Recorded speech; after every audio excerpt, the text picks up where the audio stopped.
విడుదల పార్ట్ 2 భయ్యా. ఈ ఫిలిం అనేది ఎలా అనిపించింది అని ఒక ముక్కలో నాకు అడిగితే నాకైతే నచ్చింది. ఫిలింని కంపల్సరీ వెళ్ళి చూడండి అని చెప్తాను.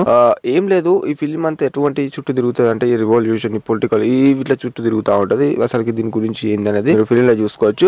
మెయిన్ గా స్టోరీ అయితే ఎలా ఉంటుందని ఒక ముక్కలు వేపేసిన తర్వాత ఇంకా డెప్త్ గా రివ్యూకి వెళ్దాం. పోలీసులకు దొరికిపోతాడు భయ మన పెరుమాళ్. సో వాళ్ళ దగ్గర నుంచి ఎలా ఎస్కేప్ అయ్యాడు, మళ్ళీ ఆ తర్వాత ఏమైంది, అసలుకి ఏంటి అనేది ఈ ఫిలిం లో చూస్తారు. అతని ఫ్లాష్ బ్యాక్ ఏంది అనేది కూడా ఈ ఫిలిం లో మీరు చూస్తారని చెప్పుకోవచ్చు.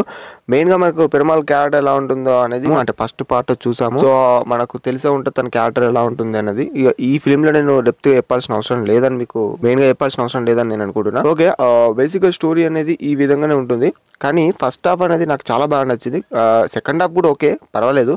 కానీ ఫస్ట్ హాఫ్ చాలా మంచి ఇంట్రెస్టింగ్ పోర్షన్స్ తోని నాకు అలా కొంచెం బాగా అనిపించింది. అండ్ సెకండ్ హాఫ్ కూడా ఎక్కడ కూడా డ్రాగ్ వేస్ లో అన్నట్టు అనిపించిందా అంటే సెకండ్ హాఫ్ లో కొంచెము ఆ స్టార్టింగ్ పొజిషన్ లో ఇంటర్వెల్ తర్వాత అనిపించింది. ఈ క్లైమాక్స్ మాత్రం అదిరిపోయింది భయ్య. అది మాత్రం చెప్పాల్సిన అవసరం లేదు, మీరు ఫిలిం చూస్తే మీకు అర్థమవుతుంది. సో ఇలా అయితే కొన్ని పోర్షన్స్ నచ్చాయి. అండ్ మూవీలో నాకు ఇంకా నచ్చిన పోర్షన్ ఏమైనా ఉందా అంటే కుమార్ గారి డైరెక్షన్ కానీ ఎలా ఉంటుందో అనేది మీకు ఒక ఐడియా ఉంటే మాత్రం ఈ ఫిలిం ని చూడండి అని చెప్తాను. అవును, మీకు తెలిసే ఉంటుంది మన విక్రమార్ గారి మూవీస్ ఎలా ఉంటాయి, తను తీసే ఆ సీన్స్ ఎలా ఉంటాయి మీకు తెలిసే ఉంటుంది. సో దాంట్లో సక్సీడ్ అయ్యారా అంటే ఈ ఫిలిం లో కూడా సక్సీడ్ అయిపోయారు. నాకు అనిపించిన వేరే చెప్తున్నా, నాకైతే బాగా నచ్చింది సినిమా. సో ఇలా చెప్పుకుంటే ఈ ఫిలిం లో మీకు ఇలా అయితే కొన్ని పోర్షన్స్ అయితే నచ్చుతాయని చెప్పుకోవచ్చు. అండ్ అఫ్ కోర్స్ మీకు ఈ మూవీలో ఒక 2 సాంగ్స్ అలా ఉంటాయి. సో సాంగ్స్ కూడా మనకు ఒకే అనిపిస్తుంది. అండ్ బ్యాక్గ్రౌండ్ మ్యూజిక్ కూడా బాగుంటుంది. And one time watchable film in theatres అని చెప్తాను. ఇలాంటి ఎక్స్పీరియన్స్ పొందాలి అని అంటే మీరు థియేటర్ వెళ్ళి చూడండి అని చెప్తాను. అండ్ ఓవరాల్గా ఇలా అయితే ఉంటుంది. అండ్ మన మంజు వారియర్ కానీ అండ్ ఇంకా అదర్ క్యారెక్టర్స్ కానీ చాలా మంది క్యారెక్టర్స్ ఉన్నాయి.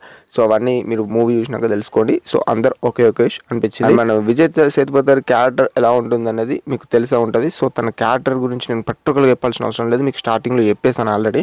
సో ఇదన్నట్టు మెయిన్ గా మాట్లాడుకుంటే ఓవరాల్ గా విడుదల పార్ట్ 2 అనే మూవీ రివ్యూ అయితే ఇది నా పర్సనల్ రివ్యూ. ఇది మీకు ఎలా అనిపిస్తుందో, మీకు ఎలా కనెక్ట్ అవుతుందో ఫిలిం అనేది నేను చెప్పలేను. సో అదే అని చెప్తున్నా.